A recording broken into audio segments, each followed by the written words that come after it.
In 1982, this guy, Alexander Borbély, a Hungarian-Swiss pharmacologist at the University of Zurich, proposed a two-process model for sleep regulation. He postulated two interconnected processes which work together to develop a person's sleep routine. And those two processes are sleep pressure and wake drive. Sleep pressure increases throughout the day until you get back into bed. Wake drive, on the other hand, works in a total opposite way to sleep drive. It has a lot to do with the environment around you and the neurotransmitters in your brain which determine your circadian rhythm. That is your body's natural sleep-wake cycle. At medical school, I really benefited from the luxury of being able to study until I felt tired, often into the early hours of the morning. I just love the serenity of the night, not having any distractions to take my attention away and not having any real commitments to wake up to. I could always rewatch lectures online or sleep less to make the hospital on time. There was a time at Oxford during lockdown where I didn't see any daylight for a whole month because my sleep-wake cycle was the total wrong way round. I realised my lack of attention and focus during the day led to me relying on the nighttime more and more to make up for work that I couldn't quite complete in the day. Essentially, I was compensating for the lack of achievement in my day. I totally decreased my sleep pressure until my wake drive was no more. Since graduating and starting work as a full-time doctor in the UK's National Health Service, there was no option but to sleep earlier and wake up even earlier. It made me absolutely miserable working the 9 to 5, only to live and try to fit in all my hobbies and life in the 5 to 9. Instead of punishing myself and staying up later, I started to wake up earlier to take control of my day, right from the morning, and to make time for the things that mattered to me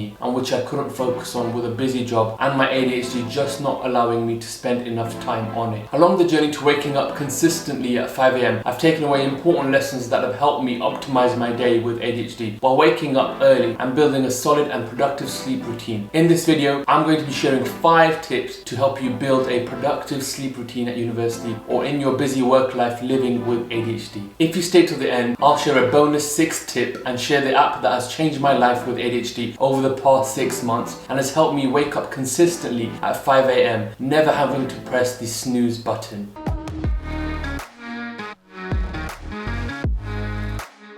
Welcome back to the channel. I'm Wahid. I'm a final year PhD student at the University of Oxford and a medical doctor in the UK's National Health Service. Here I share the lifestyle that I've built that helps me excel with ADHD and find the best techniques and gadgets to help you with your ADHD. I pay the ADHD tax so you don't have to. Okay, let's get into the first tip. Build a consistent sleep-wake schedule. If you're tired of not having enough hours in your day to make the most out of your day, you have to bite the bullet and decide what time you want to sleep and wake up. You just can't leave it up to how you're feeling on a particular day or how much you've achieved. You have to pick your poison. Regardless if you're studying or working, your sleep time should really be the same on weekdays as on weekends across the 7 days. This has been number one for me really. I can't tell you just how much it's helped keeping things uniform. I realized that my ADHD means that I just don't like change, going from one day into the other. I'm so on top of this right now that for the first time in a long time, I'm able to wake up without an alarm. By waking up and sleeping the same every day, you also get really accustomed to what your whole day feels like. You get a feel of the whole 24-hour day and can really get over time blindness and better estimate how much work you can get done or things you can accomplish in your day. You know how many hours you're dealing with and how many hours you have left of the day at certain checkpoints. So you can set the 3 things you want to accomplish most in your day and then have time to focus on your hobbies, gaining experiences and spending time with family and things that really matter to you. I know it's very difficult to do this daily, but you have to make sacrifices. It'll mean not having a Friday night or a Saturday night, but for me it's a sacrifice worth making. At the moment, for the past 2 months, I fixed this as sleeping at 9 PM every night and waking up at 5 AM each morning. Don't get me wrong, there's definitely some Fridays and Saturdays where I might be able to sleep later, but that's after fixing my routine and getting to the point where I'm no longer even requiring an alarm. I can now have some days where I'm staying up slightly later and still wake up on time without an alarm. This flexibility was very hard when I was in full-time work as a doctor, where my rota was very shift-based and I could have a stretch of nights followed by a stretch of long days, but thankfully my unsociable hours only made up a 1/5 of my total shifts. It's only night shifts that really used to set me back and stop me living a complete life and function highly with ADHD. But now I'm very grateful I'm in a part of my life as a full-time PhD student where I just have the massive luxury of being in control of my own work hours, my rest hours, my whole day really, and that's a luxury I'll never take for granted.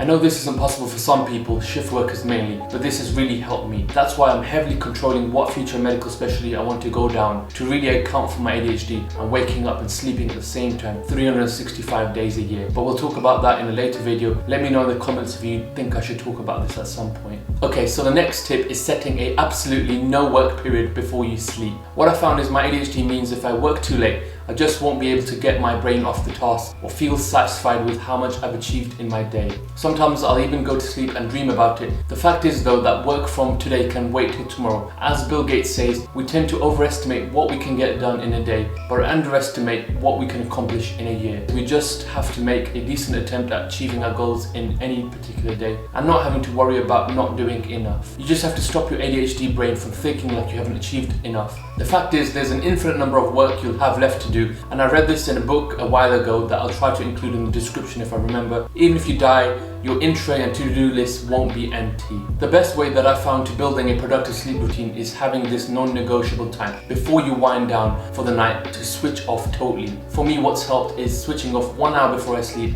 and sometimes when I'm really on top of my daily objectives or if I feel like relaxing, it can be as much as 2 or 3 hours. What will really help you is having a repetitive routine to get you into a place where you're not thinking about work and building the familiar feeling of winding down for sleep.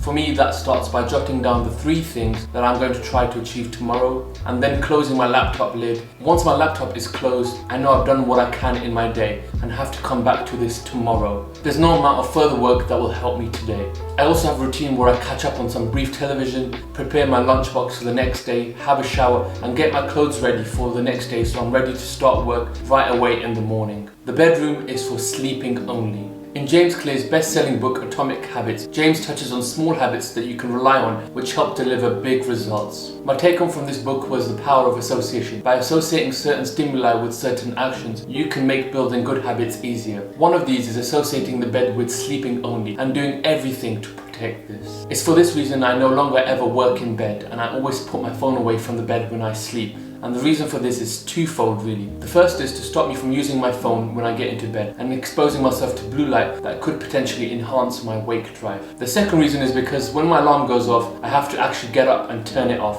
which wakes me up. Stay till the end and I'll share with you the #1 app which has helped me wake up with a single alarm and never having to press snooze or get back into bed. Now, using the bedroom just for sleep can be hard in most university dorm rooms, but it can take some outside of the box thinking to associate the bed with sleep and the desk for working. For me, if I have to check my phone, then I'll jump out of bed or go into another room to look at it. Even in the daytime, I rarely ever look at my phone in the bedroom. That's something you can quite easily deploy even in a small room. Once you start to associate the bedroom with sleep, it really helps with establishing a solid sleep schedule to help you optimize for inattentiveness or hyperactivity that invariably comes with ADHD.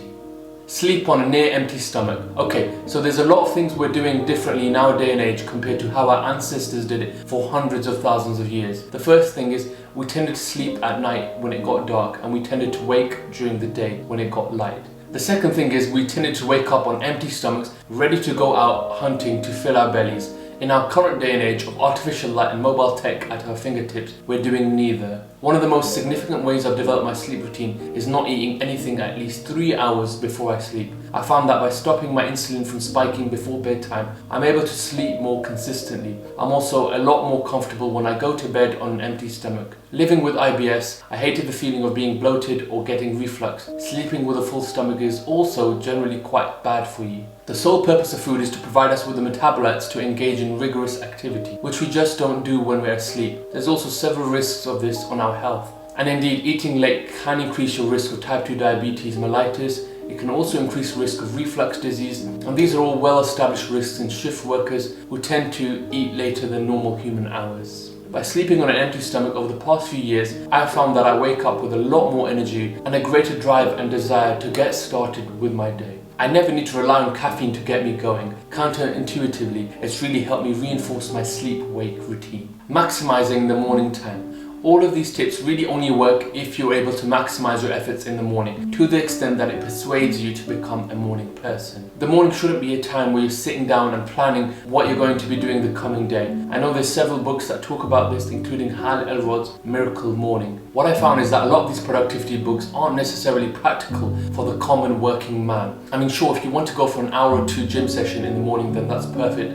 but many of the productivity books seem to work on compartmentalizing all the productive life things that you should be integrating into your life the first thing in the morning. So you won't really see the benefit of having a distraction-free morning if you use the morning for things that you aren't doing ordinarily throughout your normal day-to-day life. And instead, if you're just creating more tasks to do in the morning to be productive, it just won't be helpful. What I found is when I was doing all the meditation, journaling, visualizing, exercise and reading the first thing in the morning that some of these books recommended, it just stopped me from doing the most pressing tasks right before work or university started. But the whole time I thought I was actually being productive. So I much prefer aligning with other philosophies like Eat That Frog, which is all about doing the highest priority task items the first thing in the morning. This morning productivity system was influenced by Mark Twain's famous quote, "If it's your job to eat a frog, it's best to do it first thing in the morning. And if it's your job to eat 2 frogs, it's best to eat the biggest one first."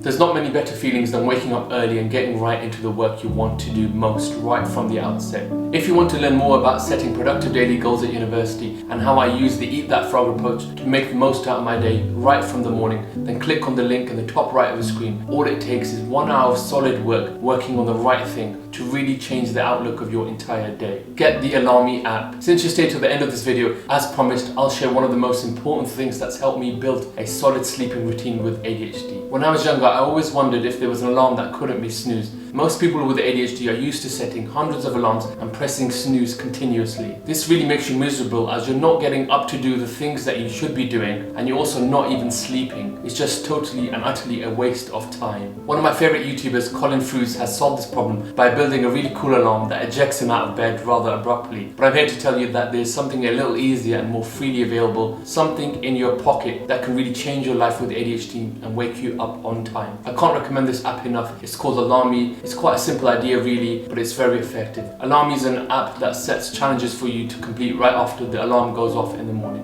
To turn the alarm off, you have to complete these challenges, and that can involve doing complicated puzzles or math questions, or even walking or doing squats and star jumps. For me, it's the barcode feature which I love most, which forces me to go to the bathroom and scan a hair product that I use. It forces me to freshen up straight away so I can crack on with my day. This has been one of the apps that's really forged this sleep-wake routine by stopping me from ever snoozing or lying back in bed again, and I'll provide a more detailed review in another video comparing it with some of the other sleep apps I've used.